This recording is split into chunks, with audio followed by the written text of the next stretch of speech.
Bonjour, bonjour, bonjour. Topesi binombo temengi longonia na kombo na Yesu. Good day, hello.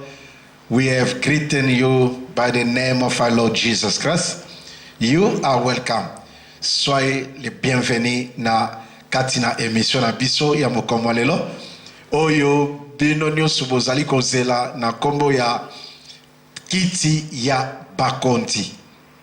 Kiti ya bakonzi ezali koleka na ngonga oyo bokota bosabone boyebisa bandeko bisika nyonso bazali ete emission na bino oyo bolingaka oyo ezali kopesa bino mabombami ba secret oyo ya Bible oyo ya Yesu Masia na makambo oyo tango mosusu oyebaki yango penza na lolenge wana te.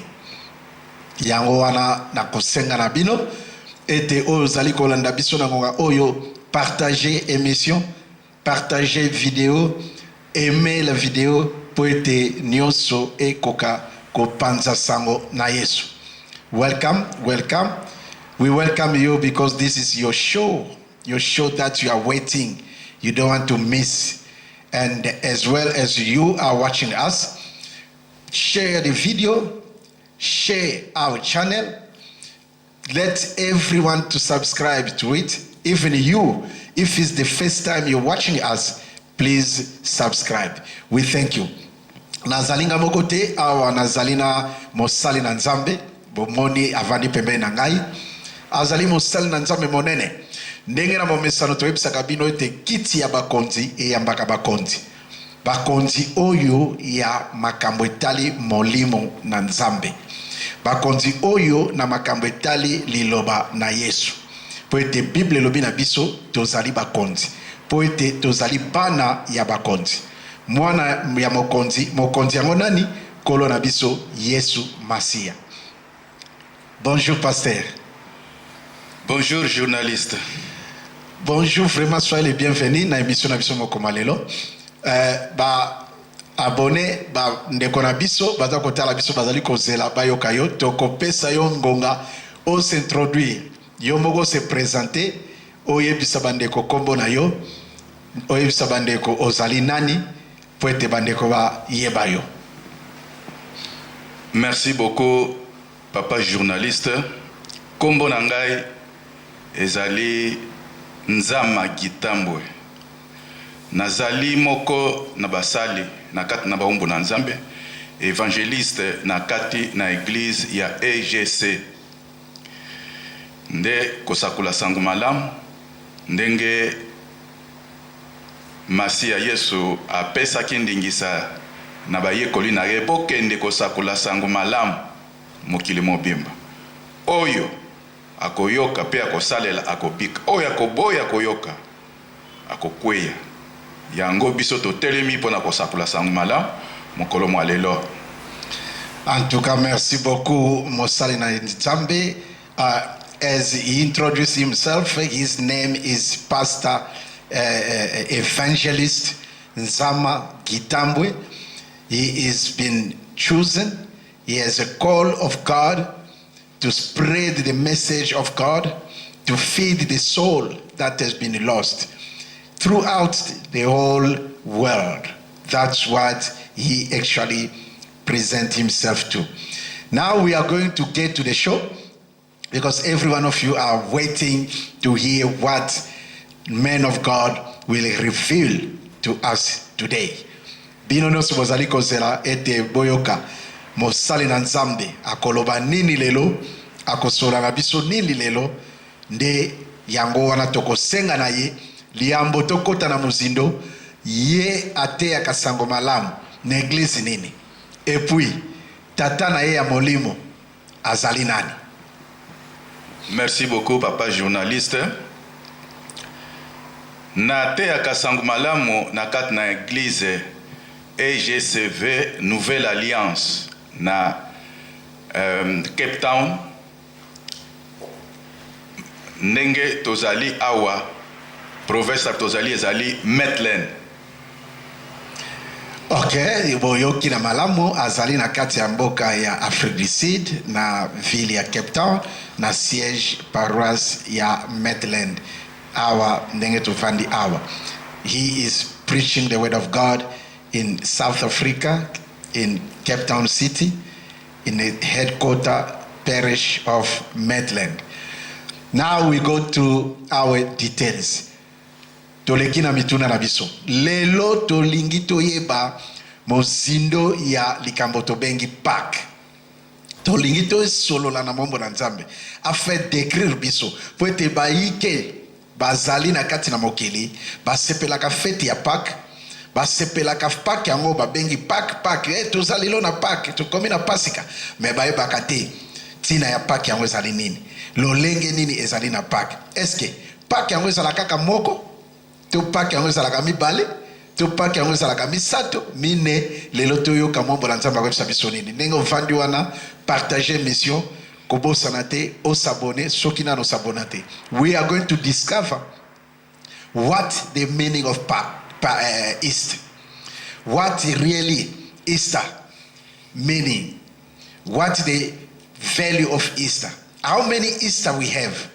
Because many people develop about Easters. We don't know Easters, what it really mean of us as a Christian. We let the men of God let us know and discover everything. Motuna na kati na yo mosali na Nzambe. Merci beaucoup, papa journaliste. Na motuna otuni PAQUE elingi koloba nini? Ba PAQUE ezali combien? Ya solo PAQUE oyo tozali ko fete oyo to fetaka awa tangu na yango boye babandeko ete PAQUE oyo ebandi lelo te. PAQUE ezali nzela mibale. Ya liboso ebandaki na Moïse. PAQUE wana ebandaki na bana Israel tango bazalaki na kati na Egypte na boumbu ya Pharaon. Nzambe babandaki ko nyokwama mingi mbula tukumine bakorve misala makasi pe babandaki kolela epai na Nzambe ete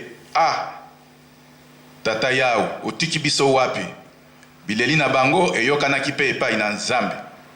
Nzambe pe apesaki bango promesse te nakotinda bino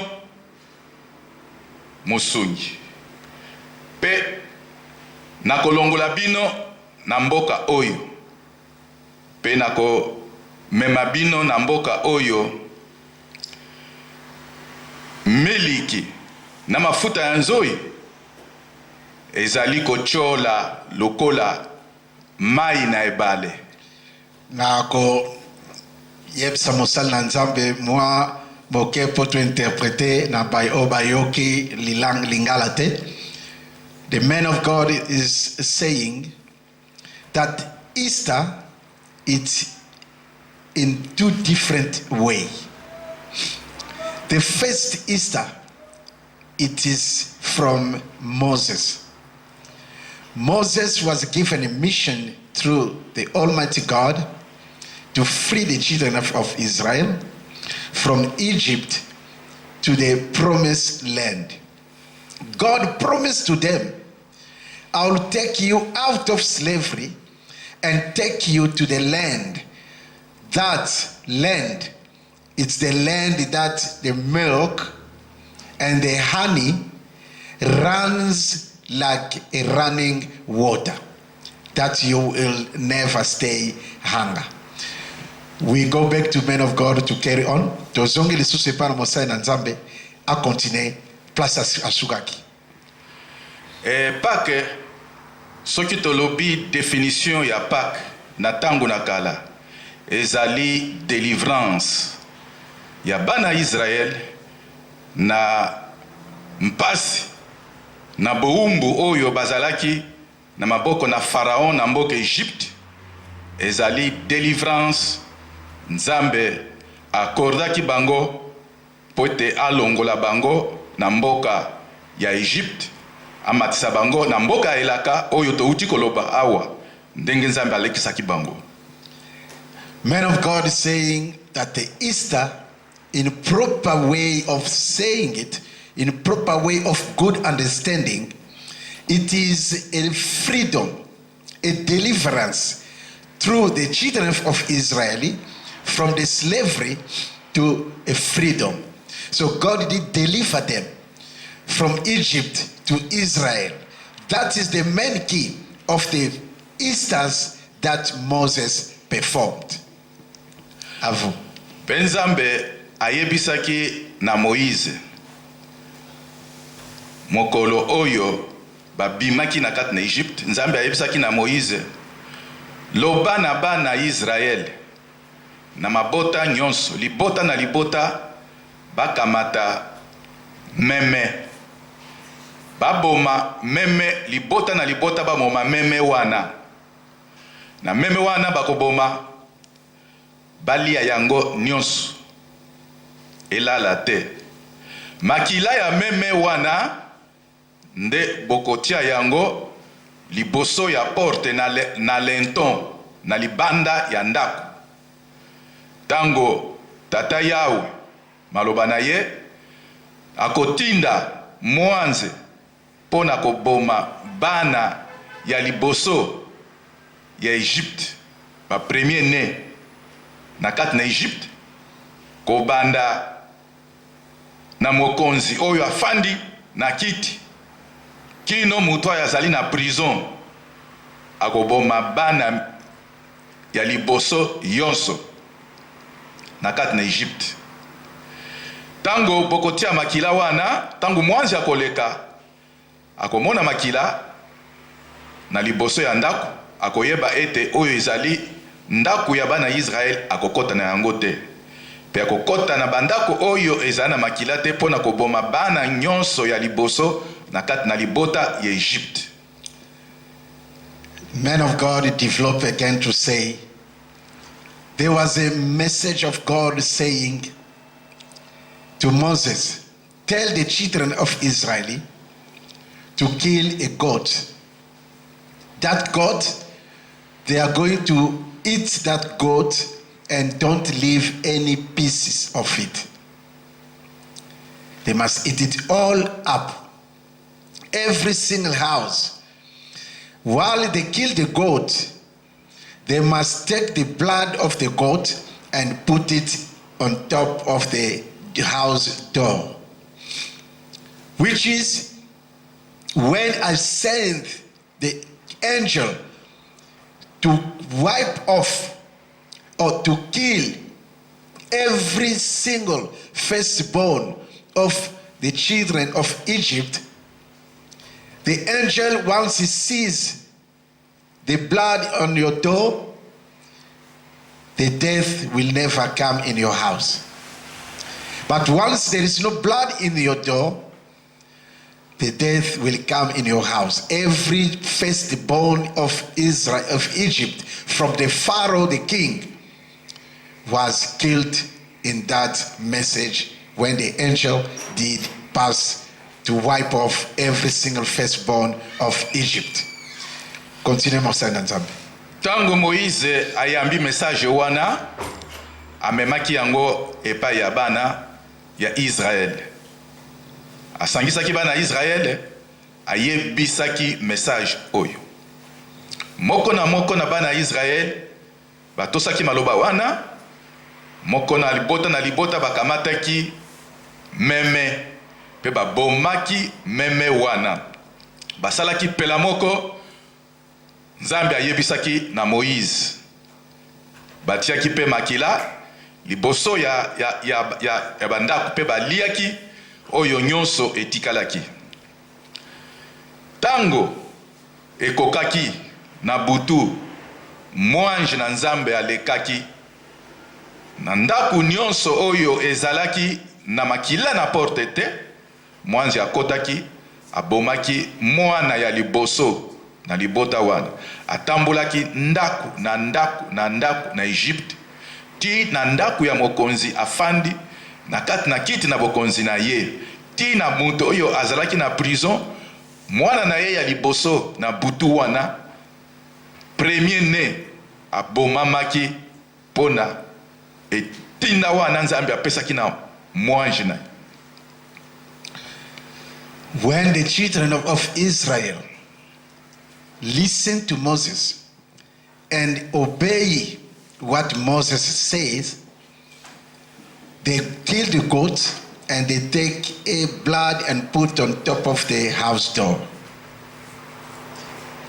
Then the angel of God comes, he starts wiping off all the firstborn. Even the prison guard, his son was killed. Everywhere in Egypt, the death and the mourning of the death, funeral, housing to housing. Amen. Evenema wana epesaki trouble makasi na kati na mboka Egypte.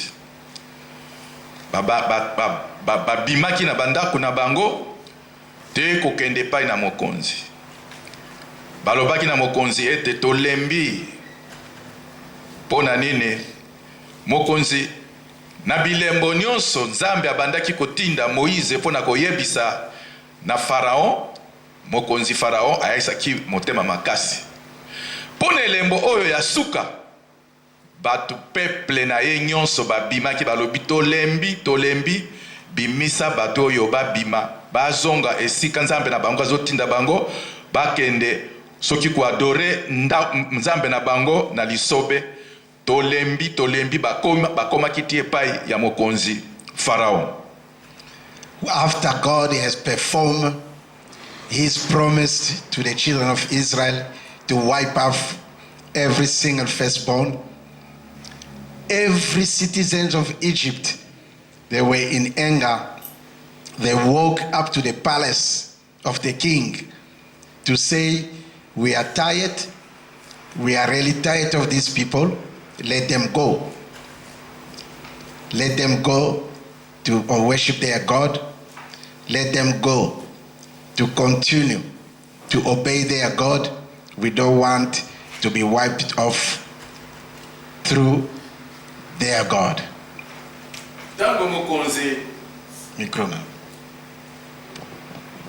Tango mokonzi Pharaon ayoki bileli wana na kati na peuple na ye na mboka na ye, motema na ye pe esukaki, motema na ye efungwamaki pona kobimisa bana ya Israel. Abengaki bongo Moïse, ayebisaki Moïse ete kamata batu na yo nyonso, mabota na nyonso na biloko na bino yos, bobima bokende. Nde mukolo wana na butu wana Moïse abengaki bana Israel nyonso, bakamataki biloko na bango, babibwele na bango, mikumba na bango nyonso, pe babimaki na kati na mboka ya Egypte. That day, it was the day that all the children of Israel left Egypt. Pharaoh decided to say, you people, you must pack your stuff, pack all your belonging, and leave my land. Because God's promises as a locust happened, no one did resist the wipe off of God, and they did pack and leave Egypt. Moïse ayebisaki na bana Israel, pe mokolo wana bana Israel bakamataki nzela babimaki na mboka ya Egypte. Nde mokolo wana suka ya boumbu ndenge basalaki mbula tukumine na butu wana ezalaki suka ya boumbu ya bana Israel nde babimaki wana na kati na lisobe Nzambe ayebisaki Moïse yebisa na bana Israel nde mokolo ya lelo ndenge babimi na mboka ya Egypte bosalaka fete soki bokomi na date oyo mbula na mbula bosalaka fete pona ekaniseli ya mokolo oyo bobimi na boumbu na mboka ya Egypte. Bokosala boye bana na bino bakosala fete wana mbula nyonso na date oyo ekokoka pona mokolo oyo bino bobimi na mboka Egypte. Ezali vraiment muzindo mingi. Yo motozolanda biso oza koyoka mabombami oyo pona kozala vrai chrétien ya koyebisa moto tina nino sepelaka feti oyo ya christianisme, feti ya ba chrétien oyo tobengi Pâques. Ezali histoire te, ezali événement oyo esalema, ezali événement oyo Nzambe tata apesaki mitindo na bana na ye basepelaka feti oyo. Yango wana tolingi ete moto ayeba tina nini asepelaka feti oyo atake chrétien. Men of God say, from that day when they leave Egypt, they get to desert. In the bush, in the forest, the Lord inspired Moses and said, from today, you keep this date, write it down. Every generation of the generation of children of Israel, they will recognize this day as a remembrance day. They will rejoice in this day. They will make a feast in this day. Even their children of children, they must, when this date comes in every year, they must celebrate, because it's the day to remember their forefather, where they were coming from and how they get to this day. Ndengo zali kolanda biso, partager mission, bo s'abonner, ko tikalate, o s'abonner. Ezala signe moko ya ngonga place wana ngonga moko ezawana, be niatala ngonga wana, soko niatine puye na ngonga wana, e kopesa yo notification. Chaque fois que tu koti na channel, to na chaîne na biso, okozala notifié po ete Olanda ndenge makambu ezali kotambola. Wana ezalaki première part ya Easter, donc Pâques ya liboso. Ndenge mosali na Nzambe biso ete tozala ba Pâques mibale. That was the first part of Easter. As we listening to it, men of God will carry on. You just be focused. Don't be interrupted. Moto a dérangé yote, moto a ya koyela oli solo mususute, zala vraiment na boyo ki malamu, vanda landa, tina suka poeto iba ko défendre ki christianisme na yo. Mosali na Nzambe. Soki parti ezali to ndambo ezali lisusu ya kobakisa, na première part ya Pâques oyo numéro 1, dengolo baki tezali mibale, po bande ko bazali kozela. Bayoka ya mibale ezali nani? Ya mibale ezali nini? Ya mibale euti wapi? Biso nyonso yo tolanda toyoki pa ya momo na Nzambe evangeliste na ye motei sango malamu apesa biso sango yango. Evangeliste Gitambwe NZAMA molimo na Nzambe lobi nini? Wana totiena no entre parenthèses pona Pâques ya liboso tolobi ete définition nango ezali nini? Kobima wana bana Israël babima ki na Egypte ezalaki délivrance na bango nde Pâques. Nzambe ayebisaki bango tina ya Pâques ezali délivrance ya bana ya Israël na kat na boumbu ya Egypte. That was the point, Mark, to say the definitions of the first Easter. It's a deliverance from children of Israel as God did promise to them and make it happen. Sikatokoti na eteni ya mibale. We go to the second Easter, as men of God did say, there's two different of Easter. Now we are going to listen to the second one. Tolanda ya mibale. Biblia elobi na kati na mokanda ya Jean 3 verset 16 ete Nzambe alingaki mokili nde atindaki mwana na ye na likinda ete oyo nani akondima mwana na ye akokweya te, oyo akondima kombo ya mwana na ye akozwa bomoi na seko. Ezali koyoka ndenge ezali kobima ezali moto mingi. It's so deeply remembrance, as the man of God is just saying now. Don't forget to open your Bible when the man of God is giving a verse. Tango nyonso naza koyebisa na bandeko bozolanda biso, tango ozali kolanda mission na bino oyo bolingiri ya kiti ya bakonzi, zalaka na Bible na yo pembeni. Tango mosali na Nzambe apesi verset, otali na verset pour confirmer oyo mosali na Nzambe azali koloba ezali pe na bongo. You have to have your Bible to confirm and read the verse the man of God is given, so that you can be muchly fulfilled and acknowledged. As he says, God did say, the second Easter comes from our Lord Jesus. How? According to the Bible, in the book of John chapter 3 verse 16, the Bible says, Lord God, as he loves the world, he sent his begotten Son. Whoever believes in him will receive eternal life. We are still going on. The man of God will develop more. Mokambi. Denge sikoyo ye tata apesa ki promesse wane pa na Yesu. Ye Yesu azali mwana na tata.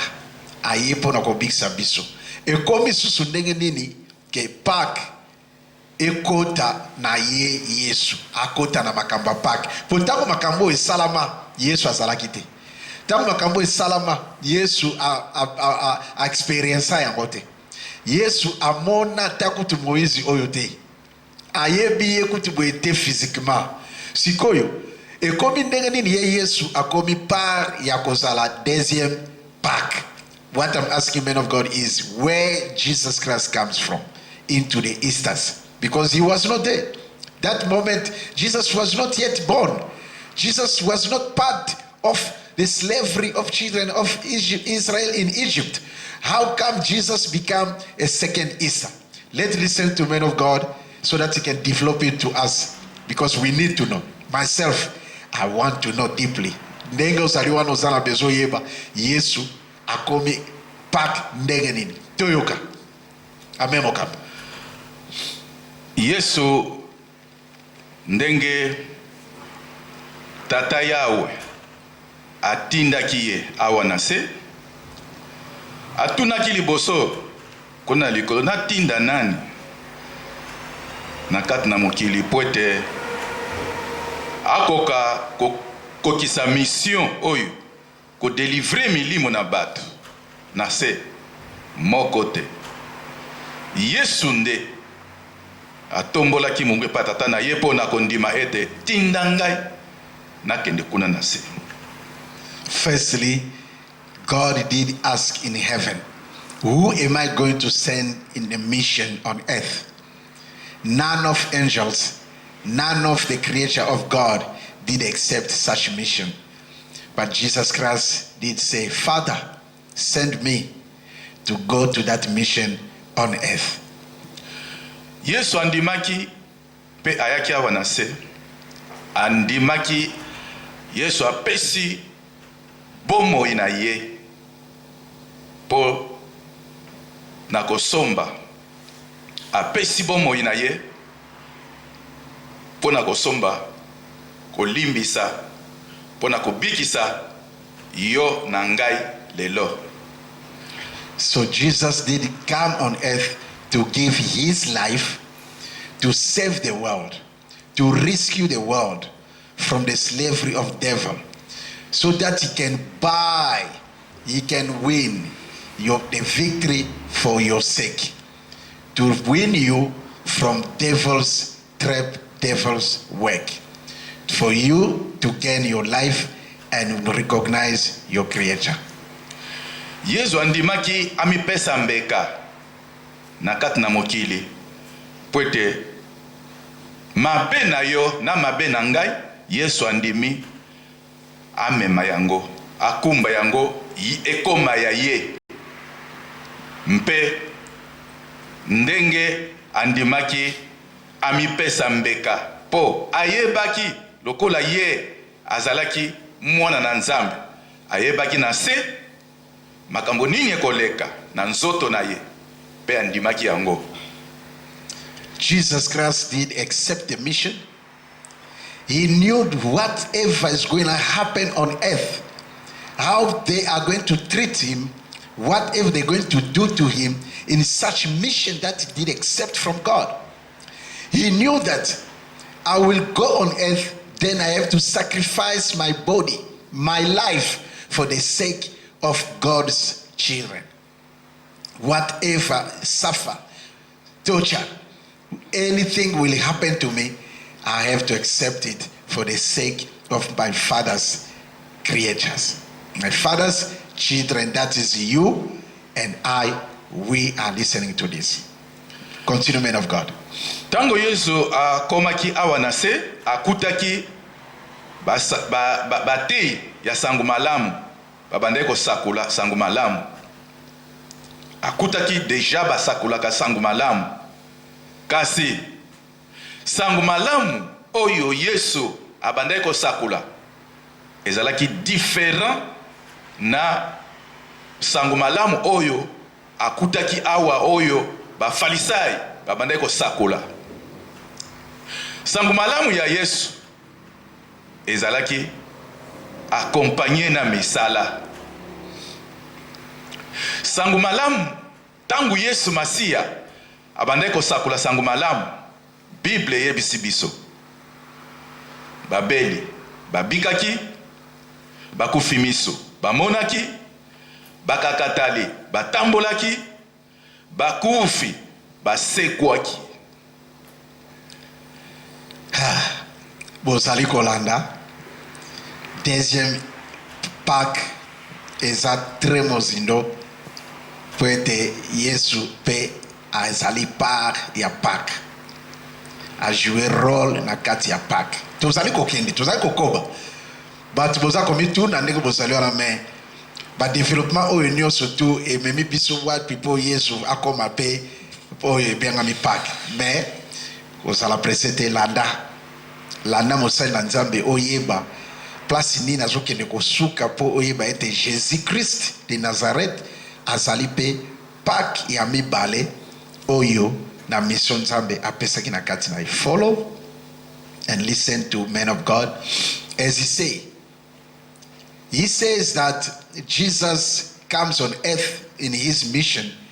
He meets and find many men of God, prophet, priest was preaching here in the world. But the preaching of Jesus Christ, it was different from their preaching. The preaching of Jesus Christ accompanied Jesus Christ within the miracles, within the work of his preaching. In that preaching, the blind receive their sight, the deaf speaks, the cripple walk, the deaf raise up from the deaf. Those was the preaching and the work of Jesus Christ. We still good listening to more. Let's listen to men of God. Toyoka mokambi, toyoka mosali na Nzambe, ndenge azali kokoba. Avu. Nde bango bate ya sangu malamu oyo ya kutaki tango bamoni mateya ya Yesu accompagné na misala, epesaki bango jalousie mingi, epesaki bango likunia. batomboka ki mingi epai na Yesu pona koluka ba raison koboma ye. Nde suka tango miracle ya Yesu ezali ko continuer ko salema, balobaki moto oyo esengeli kaka tolongola ye na mokili, futo boma ye alongwa pwete soki totiki ye mokili mobimba ekokendi sima na ye. Bango bazimbisi bapesi Yesu Masiya nkombo imposteur elinkoloba mozimbisi. Bango bato bazimbisaka libota na kati na mokili, me babengi ete soki totiki moto oyo libota mobimba ekokendi sima na ye, ifuto bima toboma ye. Yango bayokanaki pe décision na bango oyo bazwaki esalamaki ekokisamaki, mpe bamemaki Yesu liboso na bakonzi. Badesidaki ete esengeli Yesu babaka ye na ekulusu. Thank you, man of God. Merci vraiment na nyonso ozali ko développer libota na Yesu Masiya, bazali ko landa biso, bazali ko yoka biso, bazali ko yoka yo, ezali sengo mingi. Mumula Nzambe alobi boye. Na mission wana oyo Yesu apesaki ayaki na ego. Je m'excuse, pardon. Mission wana, many people, they were jealous of Jesus. The priest, the prophet of that time. Why? Because they noticed Jesus will gain more soul, will take all the nation on his side. They call Jesus Christ imposter, the deceiver. Because Jesus' mission, it is to gain the soul and prove to the world, to the people, that his mission is to save a man. They take Jesus to the governor of the world, the people who are leading the government in that time. They decide to sacrifice Jesus. We carry on to continue. Pendenge badesidaki ko baka Yesu na ikulusu, bamemaki ye na ngoma na Golgota, mpe babakaki ye na ikulusu. Na bato ya misala mabe mibale, côté na côté gauche na côté droit, babakaki Yesu na ikulusu. Mukolo wana oyo makila na Yesu etangaki na se, makila wana nde efungoli elimbisi masumu ya bato na mokili. Makila na Yesu oyo etangaki na se elimbisi masumu ya yo ozali kolanda na yangai mokili mobimba. Mpe esuki wana te efungoli nzela ya bokonzi na likolo oyo ekangamaki kobanda nano Yesu Masiya ayaki te. Nzela na bokonzi na likolo banda mokolo wana efungwamaki. It is really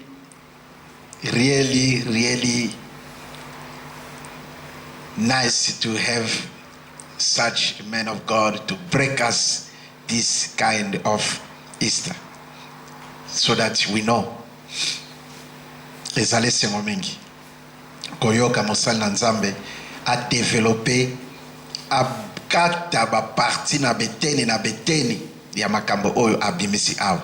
Pona yoza koyoka biso na lingala te. Man of God says, that moment they take Jesus and they crucify Jesus on a cross, and his blood bleed.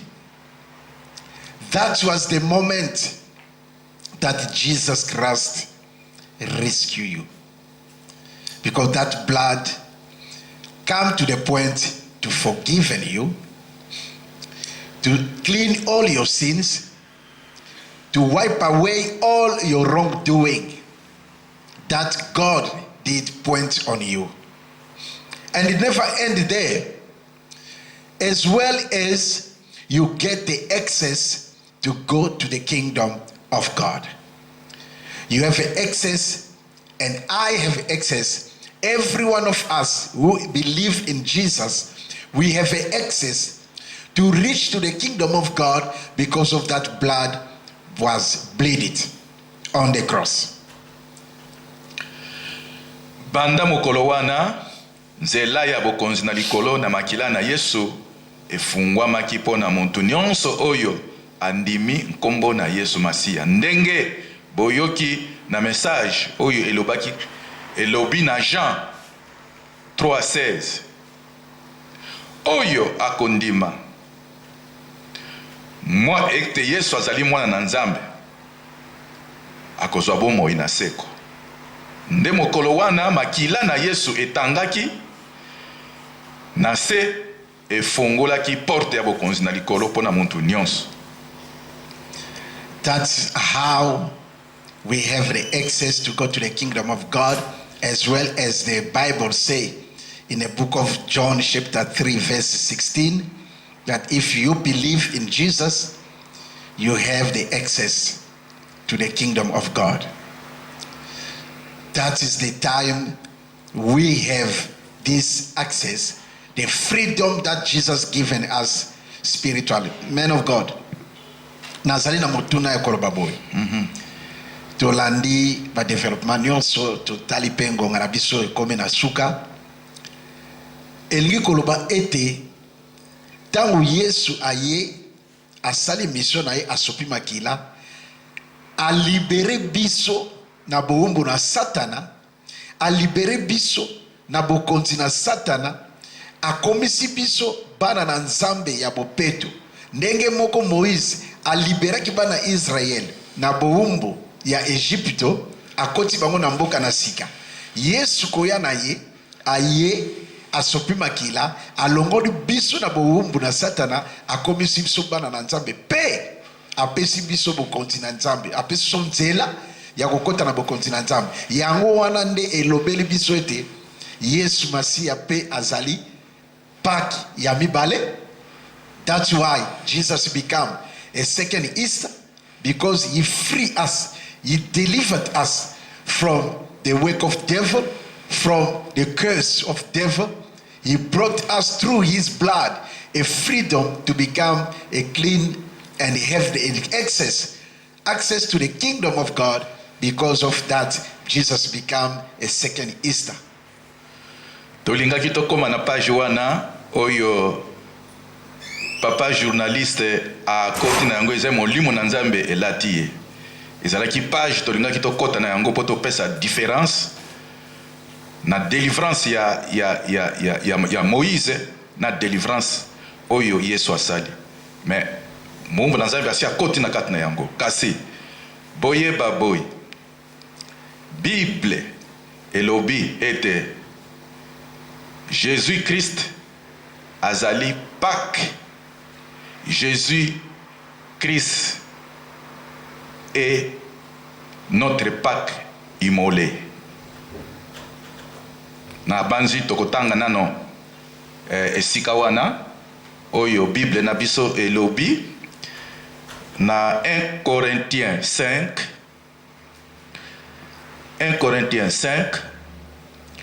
Okay, ifungomeka wana. I will read it in English, and the pastor will read it in French. I also got Lingala Bible here. Tokotanga makomi oyo ndenge na ebisa bino na mokolo na mokolo ete ozalaka na Bible no na maboko po ete tanga bazopesa verset oyo bakotanga o confirmer makambo mosali na Nzambe azali koloba. Takotanga na anglais, tokokatanga yango pe na Lingala. 1 Corinthiens combien? 1 Corinthiens 5 verset 7. 1 Corinthiens chapitre 5 verset 7. First book of Corinthians chapter 5 verse 7. That is the verse we are going to read now. Elobi boy.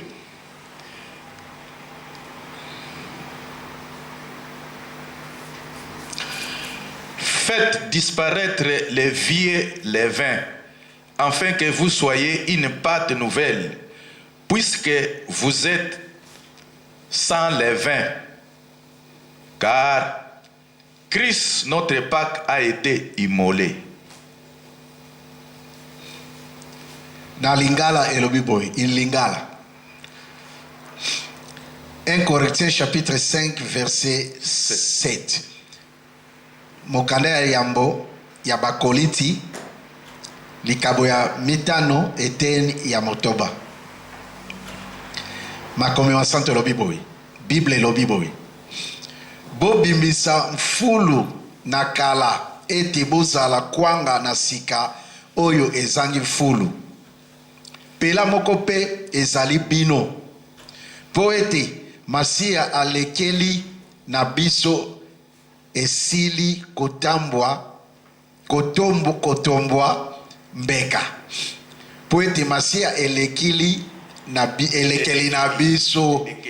Po ete Masia elekeli na biso asili kotombwa mbeka. Nakobandela lisusu. Bobimisa fulu na kala ete bozala kwanga na sika oyo ezangi fulu.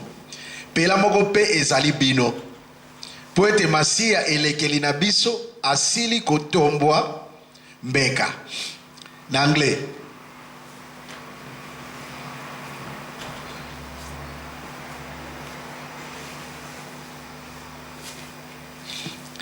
Elobi boy.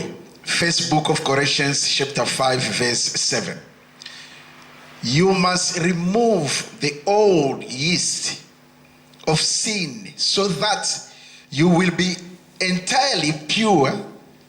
Then you will be like a new batch of dough without any yeast or yeast.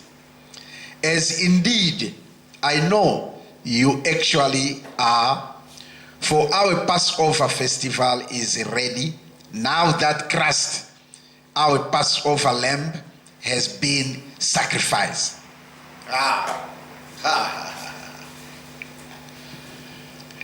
Bolandi boyoki yango botangi toyoka maloba ya mosali na Nzambe ya suka po ete vraiment tokomi na suka toyoka ye a conclure po to suilisa emission abiso. Let's listen to men of God because our time is actually up. Let's listen to him. Sikoyo tolingi topesa différence ya Pâque oyo ya kala na Pâque ya lelo. Now he's going to give the differences between first Easter and the second Easter. Na Pâque ya kala ezalaki Moïse pona kolimbisa moto oyo asali mabe. Nzambe apesaki mibeko ete bakoboma ngombe. Makila na ngombe Moïse akosopa yango liboso ya moto oyo asali likambo ya mabe. Pe moto wana akolimbisama na masumu na ye. First Easter from Moses, it's been through the forgiveness of killing a cow. You commit a sin, Moses will kill the cow, or they will kill the cow. Moses will take the blood of the cow and throw it in front of a man who commit a sin so that his sin will be forgiven. Asalaki bongo pona libota mobimba ya bana Israele. Donc bana Israele soki asali mabe akotambola akoluka ngombe atamboli koluka esika Moïse azali. Asali distance kotambola esika Moïse azali pe akomema ngombe wana epa ya Moïse akoboma yango. Makila ya ngombe wana ekosopa na liboso ya moto wana pona kolimbisa ye na masumu wana. Me oyo nyonso esalamaki bongo ezalaki kaka pona libota moko. Libota moko kaka libota ya bana Israele. Pe kolimbisa wana ezalaki kolimbisa ya mosuni. Ezali likambo ya elekeli. Makila ya ngombe ebikisaki bana Israel te. Ezalaki elembo pona kolakisa oyo ekokaki koya lelo. All that happened, all the children of Israel, when they commit a sin, they will get cow and go walk up to where Moses is, so that Moses can kill that cow and throw the blood in front of that person for him to be forgiven. But all that did happen, it was not to forgiven people. It was a symbol of Passover. The Passover, that is not meaning that the world was forgiven. Lelo na makila na Yesu. Makila na Yesu eponi ekolote. Eponi loposo te. Eponi mwindu te. Epomi pembe te. Motu nyonso oyo andimi nkombo na Yesu Masia alimbisami na mabe na ye. But the Lord Jesus Christ forgiven, it's not for any nation, it's not for any for skins, it's not for what language you speak, but it is for everyone who believes in him has received the forgiveness. Pe makila na Yesu ndenge esopanaki yango nde mokolo mwa lelo biso nyonso tobikisami pona makila na Yesu, tozwi ngolu pona makila na Yesu. Tala différence oyo na tangu na kala makila na ngombe ebikisaki moto te. Makila na ngombe ezalaki elekeli pona kopesa nzela na oyo lingaki koya. Lelo makila na Yesu e délivrer milimo na biso na maboko ya Satana, banda na molimo koma na musuni. So Jesus Christ's blood, it came to forgive us. It came to give us the access to Lord God Father. But the blood of cow, by the time of Moses, that blood never saved a man. A man was not saved by killing a cow, by the blood of a cow, but the blood of Jesus Christ bleeded on the cross to save the world, to rescue us from the work of evil. That are the differences between first Easter of Moses and second Easter of Jesus Christ. Yango biso lelo tango tozali ko fete Pâques, ezali lususu Pâques ya kalate ya tango Moïse, tozali ko fete Pâques ya lelo po na makila na Yesu Masia. Oyo esombi biso na boumbu ya Satana. Oyo efongoli biso nzela ya kokota na bokonzi na likolo.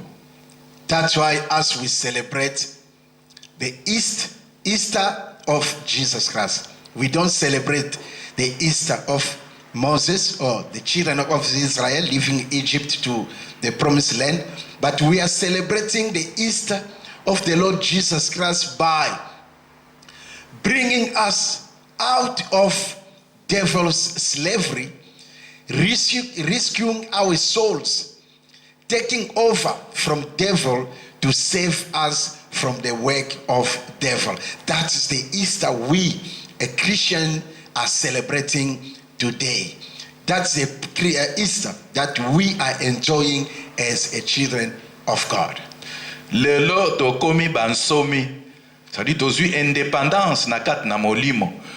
Diable, Satana azali susu na nguya na kati na oyo andimi kombo na Yesu Masia te.